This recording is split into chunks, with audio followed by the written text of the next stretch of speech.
Hi class, in this recording we're going to be focusing on the limbic system. As we look at our limbic system, I want you to primarily focus on the emotional and learning components of the limbic system. As we think of the limbic system, it's more of a functional system as opposed to a structural system. So as we look down on the figure here at the bottom of the screen, the regions of the limbic system are colored lavender or light purple, and we can see that it involves parts of the diencephalon, parts of the cerebrum, and also parts of the lower brain. So there's many different parts structurally. It's all over the brain. It involves many different regions.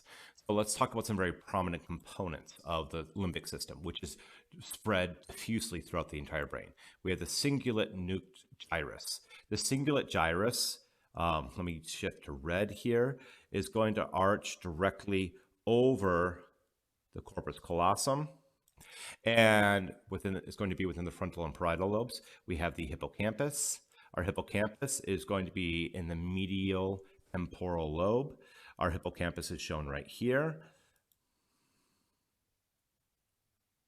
And then we also have the amygdala, which is shown down here. And that amygdala is immediately rostral, or immediately closer to the forehead relative to the hippocampus. So as we're looking at the limbic system, we're going to have a limbic system for the left and right cerebral hemispheres, so it's slightly redundant, and it's going to have fiber tracts connecting it to its other components. So the components, one component will be connected to another component with regions or bundles of axons, so that we can have some circular patterns of feedback generating within the limbic system. Some of the things that the limbic system helps us to regulate include gratification, having pleasurable sensations, and aversion, feeling bad, fear, feeling sorrow. So these are some of the emotions that that are processed by the limbic system. And as we're looking at our limbic system, we have to focus on another thing that is involved with it, which is the basal nuclei. The basal nuclei is one of those things that's buried deep in the brain. And as I look at that basal nuclei, for me in particular, I like to focus or fixate on the pizza slice. To me, this looks like a slice of pizza, where we have the crust right there and the cheesy goodness in front or over there. And while we're looking at that basal nuclei, remember, within the context of the central nervous system, a nuclei is a bunch of gray matter, or a region of gray matter buried within some white matter, so a bunch of neurosomas. And the basal nuclei are going to be lateral to the thalamus. So as we're looking at the basal nuclei, our basal nuclei is going to receive input from the substantia nigra, which we talked about. It's located within the midbrain, and it's also going to receive input from the motor areas of the cortex and serves to send signals back and forth between these two. And it's overwhelmingly going to be involved with regulating motor control. When there's damage to this basal nuclei, we're going to have a lot of unintentional tremors. We're going to have lots of trembling occurring within an individual.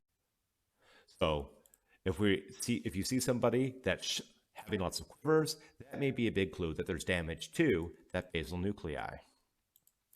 As we're looking at the basal nuclei, there are three regions that are going to be of the basal nuclei that are combined to form the corpus striatum. We have the caudate nucleus, the putamen, and the globus pallidus. So as we're looking at the caudate nucleus, it is one of the most superior parts of the basal nuclei. We have the putamen, which to me is the crust of the pizza slice, and we have the globus pallidus, which is the cheesy goodness of the pizza slice. And we also are going to have another structure within the basal nuclei referred to as the lentiform nucleus. This lentiform nucleus is the entire slice of pizza, and what I traditionally fixate on or focus on during brain dissections when we make a coronal slice through the brain.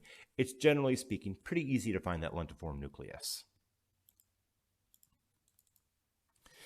So that was our crash course into the limbic system and the basal nuclei. If you have any questions or comments, please feel free to post in the class discussion board or to shoot me an email. And as always, happy studies.